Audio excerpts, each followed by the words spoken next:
رادیۆی دەنگی گەلە.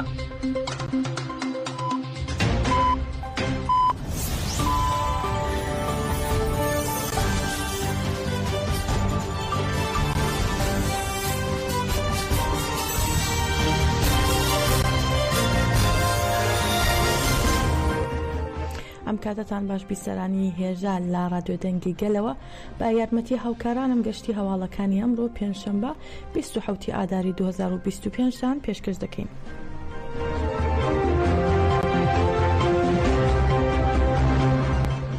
پارێزگاری شەرناخ بە پاساوی ئاسایشی تایبەتی کاتی لە 11 هەرێمی شەرناخ هاتوچووی قەدەغەی دەرکرد. هەرێمە قەدەغە کراوەکان دەکەونە چیاکانی گابار، جوودی بەستا کە ناوەندی شەرناخە و ناوچەکانی جەزیرە و سلۆپی و باسا و قەلبان و عەلەکیە. با گوێرەی زانیاریەکان قەدەغە کاریەکە تا 9 نیسان بەردەوام دەبێت. هەرێمە قەدەغە کراوەکان بەم شێوەیە خراونە تاڕ و بەستا، گابار، جوودی کورد، قەڵای مەمێ، دۆنلەمز، کۆڤانکایە، تەختەڕێش، ئینجەبل و ئاڵتنگالی و یەکمایە. شایانی باسە ئەو هەرێمانە ساڵانێکی زۆرە قەدەغەکردنیان تیایدا ڕادەگەێنرێت و ئەمە ئێستاش درێژەی ئۆپەراسیۆنەکانی پێشووترە.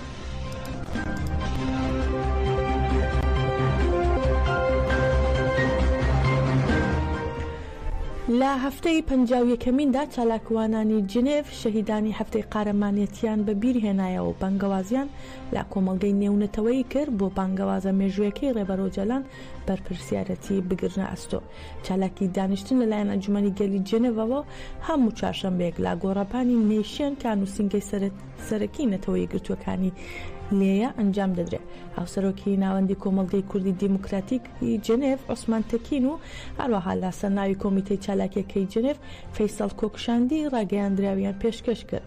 فەیسەڵ کۆکشاندی لە وتارەکەیدا وتی بانگەوازیەکەی ڕێبەرۆجەلان دەرفەتی ئەوەی ڕاستاندووە کە هەنگاوی مێژووی هەڵبگیرێت و بەرپرسیارەتی گرنگ لە ئەستۆ بگیرێت.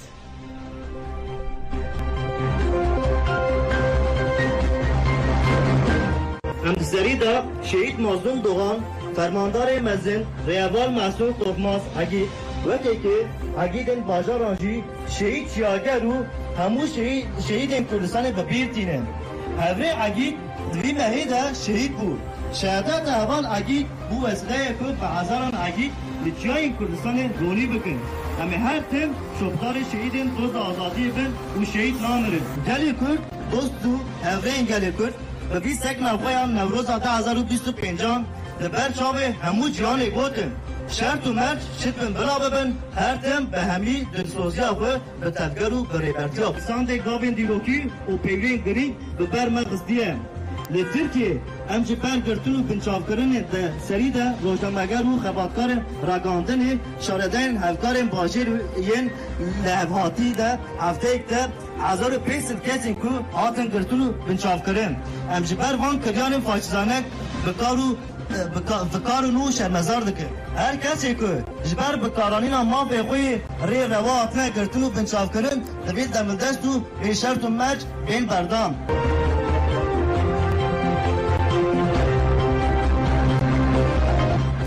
لەلایەن کۆمسیۆنی هاوڵاتیانی تورکیای ئەوروپاوە یەکەمین کۆنفرانسی نێونەتەوەیی بە ناونیشانی یەکێتی ئەوروپا ڕۆژهەڵاتی ناوین تورکیا و کوردان لە پەرلەمانی ئەوروپا بەڕێوەچوو.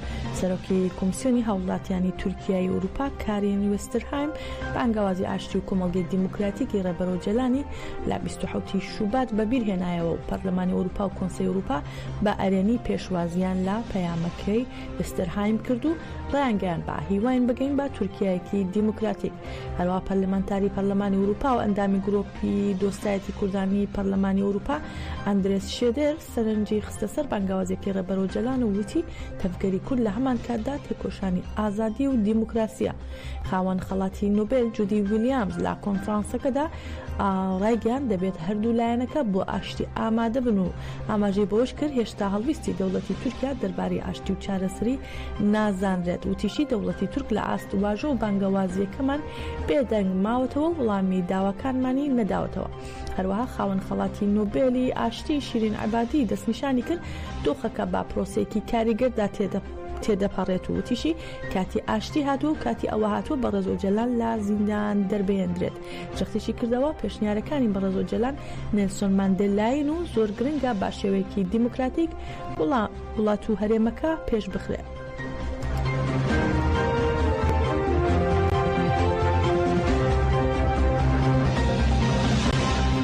شاندی دەمپارتی و دەبەپە لە چوارچێوەی سەردانەکانیان لە باشووری کوردستان لە شاری سلێمانی لەگەڵ شاندێکی کۆنگرەی نەتەوەی کوردستان کەنەکە کۆبوونەوە.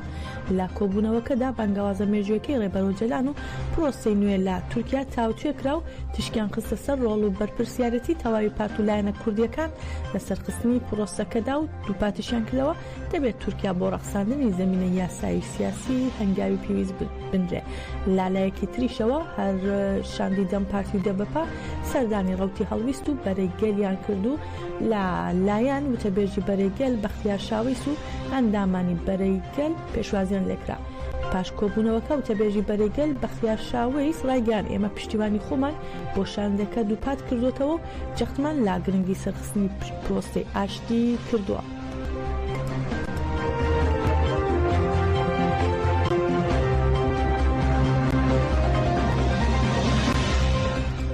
کاندیدی جەهەپا نوری ئاسڵان لە هەڵبژاردننی بۆ سەرۆکی شارەوانی بە وەکالەتی ئیستانبول بەرامبەر کاندیدی ئەکەپە زەینەب عابدین سەرکەوتنی بەدەستێنا و لە شوێنی ئەکرەم ئیمامۆغلو دەست بەکار بوو. لە ناو ئەنجومەنی شارەوانی نوری ئاسڵان بە 177 دەنگ بووە سەرۆکی شارەوانی ئیستانبول با وەکاڵەت و لە بەرامبەردا کاندیدی ئەکەپە زەینەب عابدین ئوکوڵ 126 دەنگی بەدەستێنا و سەر نەکەوت. لە ئێستادا نوری ئاسڵان سەرۆکی شارەوانی با وەکاڵەت لە ئیستانبول و دەستی بە کارەکانی کردووە.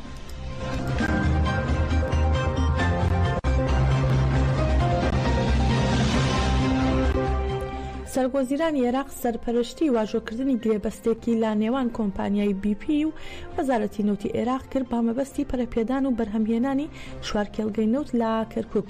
گرێبەستەکە بریتیە لا نۆژەنکردنەوە و پەرەپێدانی چوارکێڵگەکە بۆ بەرزکردنەوەی یەدەگی سامانی هایدرۆکاربۆن و زیادکردنی ڕێژەی بەرهەمهێنانی نەوتی خاو بە ئامانجی گەیشتن با ڕێژەی بەرهەمهێنانی 420,000 بەرمیل لە ڕۆژێکدا و هەروەها بەرهێنان لە غازی پەیوەندیدار با نۆژەنکردنەوە و فراوانکردنی دامەزراوە کۆمپانیاکانی غازی باکوور بۆ بەرهەمهێنانی 400 ملیۆن پیسیجا لە ڕۆژێکدا.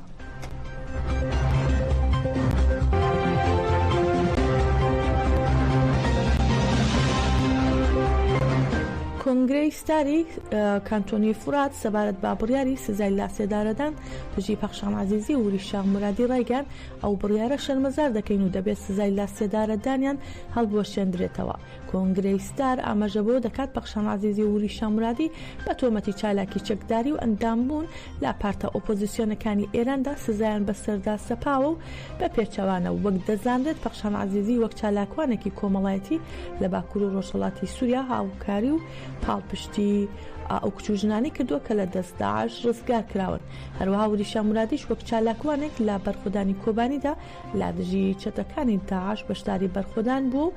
کۆنگرەی ستار لە ڕاگەیاندراوەکەیدا سزای لاسێدارەدانی شەرمەزار کردووە و داوای لە سەرجەم ڕێکخراوە نێونەتەوەیەکان و ڕێکخراوەکانی مافی مرۆڤ و کۆمەڵگەی نێونەتەوەی کردووە دژی سزای لاسێدارەدان دەستێوەردان بکەن و ئەو سزایە هەڵبوەشێننەوە.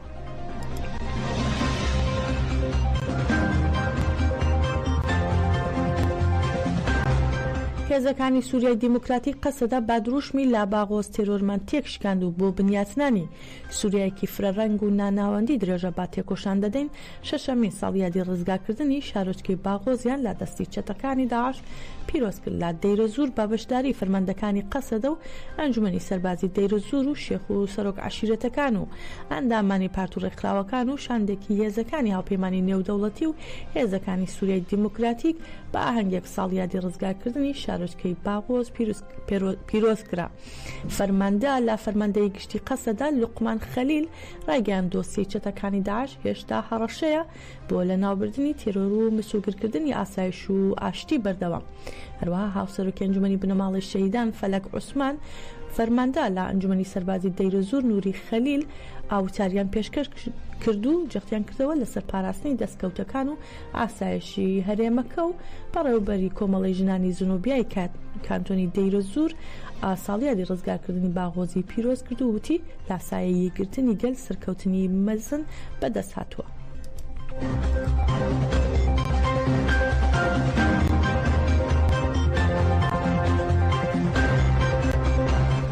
قەسەدە ناسنامەی دەشەڕوانی شەهیدی ئاشکرا کرد کە لە کاتی بەجێگەیاندنی ئەرکی پاراستنی هەرێمەکەدا شەهید بوون. هەروەها باڵێنی درێژا پێدان با ڕێگەی شەهیدانی دووپات کردەوە.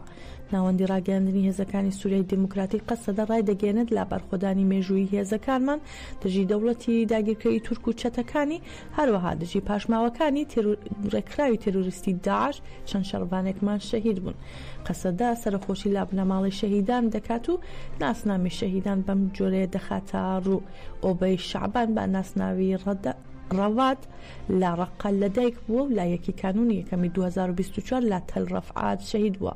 هەروە ئەحمەد شێخ ئەحمەد بە ناسناوی هۆگر لە کۆبانی لەدایک بووە و لە نوێی کانونی یەکەمی 2024 لە منبەت شەهید بووە و بەشار ئەلمەخلەف بە ناسناوی ئاگرێ لە حەسەکە لەدایک بووە و لە هەشتی کانونی یەکەمی 2024 لە دەیرەزور لە باغۆز شەهید بووە. هەروەها جەمیل دەروێش بە ناسناوی جەمیل لە کۆبانی لەدایک بووە و لە هەشتی کانونی یەکەمی 2024 لە منبەج لە حەتابات شەهید بووە. حوسین ئەلجاسم بە ناسناوی دڵکەش لە حەسەکە لەدایک بوو لە هەشتی کانونی یەکەمی 2024 لە دەیرەزور لە باغۆز شەهید بوو. هەروەها زینەل عابدین عەلی لە عومێری بە ناسناوی عومێری لە سایگۆڵ غەربی لەدایک بوو لە هەشتی کانونی یەکەمی 2024 لە پردی قەرە قۆزاق شەهید بوو. عەبدولکەریم حەسەن بە ناسناوی دەرغام تەبقە لە تەبقە لەدایک بووە و لە سیتەشینی دومی 2024 لە فڕۆکەخانەی نێونەتەوەی حەلەب شەهید بوو. عەزەدین عەتاڵە بە ناسناوی ڕێیان لە شەنان لەدایک بووە و لە حوتی کانونی یەکەمی 2024 لە دەیرەزور لە قۆریا شەهید بوو. فەرهاد عەبدۆ بە ناسناوی دلۆڤان کورد لە کۆرگ لەدایک بوو لە سی تەشرینی یەکەمی 2024 لە گەڕەکی شێخ مەقسوودی حەلەب لە شەهید بووە. هەروەها هانی ئەلسەهۆ با ناسناوی سەهۆ لە دەیرەزور لەدایک بوو لە چواری کانونی دومی 2025 لە دەیرەزور شەهید بووە.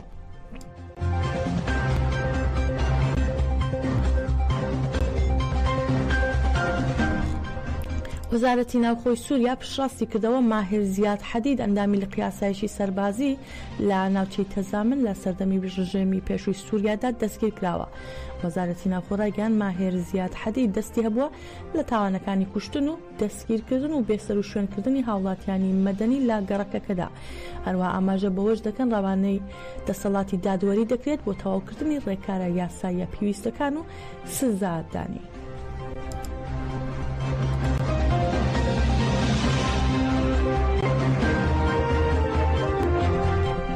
کوردستان میدیا لەبارەی ڕێگریەکانی ئێران لە بەڕێوەچوونی ئاهەنگەکانی پیرۆزکردنی جەژنی نەورۆز لە شارەکانی ڕۆژهەڵاتی کوردستان ڕای دەگەێنێت لە سنووری شارەکانی ورمێ، مەریوان، سەقز و کرماشان لەلایەن ئیدارەی ئیتلاعاتی ئەو شارانەوە ڕێگری لە بەڕێوەچوونی ئاهەنگەکانی پیرۆزکردنی جەژنی نەورۆز کراوە و هێزێکی زۆری ئەمنی بڵاویان بە هاوڵاتیان کردووە. هێزە ئەمنیەکان لە ڕێگەی پەیوەندیکردنەوە هەڕەشیان لە بەشداربووانی ئاهەنگەکان کردووە کە نابێت بەشداری لە جەژنی نەورۆز بکەن و هاوڵاتیان بۆ بەشداربوون کۆبکەنەوە.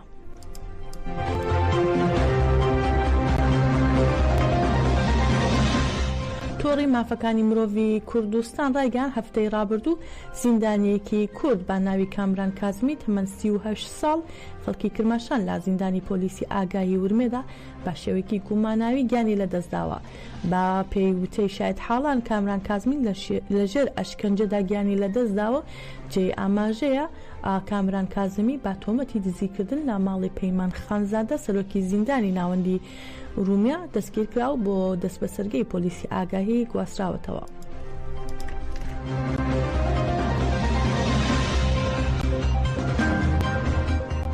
میدیا عربیەکان بڵاویان کردەوە بەرەبیانی ئەمڕۆ عەبدولەتیف قانوع وتەبێژی حەماس لە هێرشێکی ئاسمانی ئیسرائیلدا لە باکووری غەزا کوژراوە.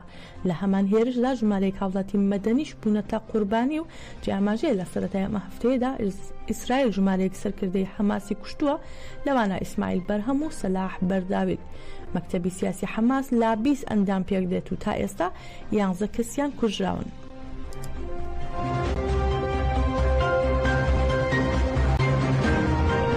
گەشتی